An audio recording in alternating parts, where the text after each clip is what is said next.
For millions of years, our planet has evolved to sustain life for the billions of people who live here. Throughout her vast history, Mother Earth has remained in a pristine state of life-giving balance and abundance. But over the past decade, in what could be considered a blink of an eye, we changed the world we were meant to live in. With the coming of the Industrial Revolution, we polluted our air, contaminated our water, depleted our soils, and introduced thousands of new chemicals into our environment.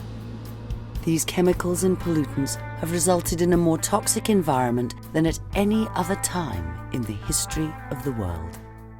And now, it is not only possible for you to end up with many of these chemicals in your body, it is inevitable.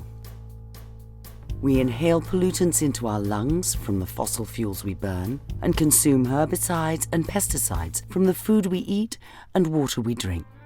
But these are not the only source of toxins in our bodies. A surprising number come from the personal care products and household cleaners we use every day.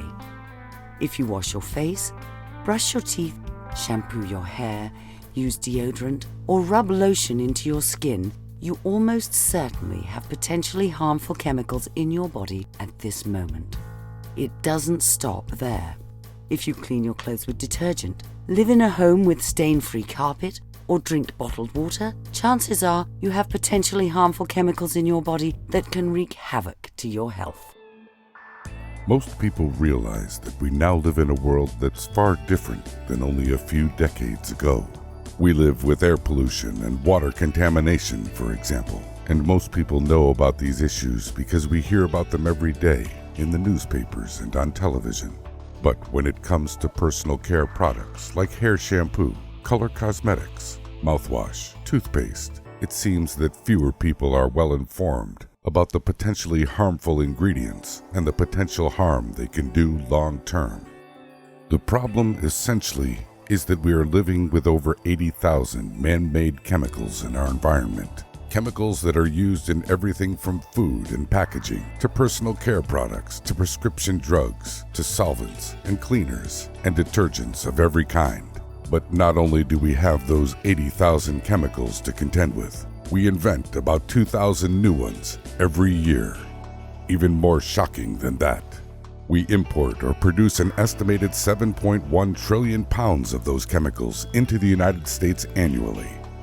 Do you think some of those chemicals are finding a way into our bodies? You can be sure they are. But the worst part is, there's no telling what kind of damage they're doing. Only 200 of those 80,000 chemicals have ever been tested for safety, and only 5 have been regulated by the EPA. What's really alarming is to look at the studies done by the EWG, the Environmental Working Group. They studied 9 different individuals and found 167 chemicals in their bodies. In another study, they looked at the umbilical cord of 10 randomly selected newborn babies and found 232 different chemicals in their bodies. We are being polluted before we even get here. That's alarming. In yet another study, 16 hormone-altering chemicals were found in 20 teenage girls. Teen girls use more personal care and cosmetic products than the average adult woman and unknowingly expose themselves to higher levels of cosmetic ingredients linked to potential health effects at a time when their bodies are more susceptible to chemical damage. Perhaps the most important question we should be asking ourselves is simply, what can we do about it? The evidence that we actually have these toxic chemicals in our bodies is overwhelming. The good news is that we can do something about this to protect ourselves. We can use personal care products that don't contain potentially harmful ingredients. However, we also experience oxidative stress from our environment. When oxidation occurs, free radicals that are in our environment attack our cells. They attack our DNA, and they disrupt normal cell function, similar to the way that an old car rusts. Over time, deterioration and oxidation occur, and when finally it takes its toll on our bodies, we begin to break down. We lose energy. we become sick, and ultimately, we age. Eating fruits and vegetables can help supply our bodies with antioxidants that combat free radicals by pairing up, neutralizing them, and rendering them harmless. But is it enough? Researchers now believe our foods are nutrient deficient due to overfarming. Because of the vast number of people our planet is required to support, we have depleted our soils of vital nutrients. In the 1800s, the human race had grown to a total world population of 800 million people. In only 100 years, that number doubled to 1.6 billion. Only 60 years later, we doubled again to 3.2 billion people.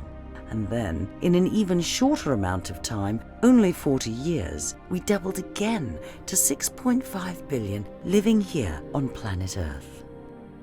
Dr. Linus Pauling, two-time Nobel Prize winner, said, "You can trace every sickness, every disease, and every ailment to a mineral deficiency."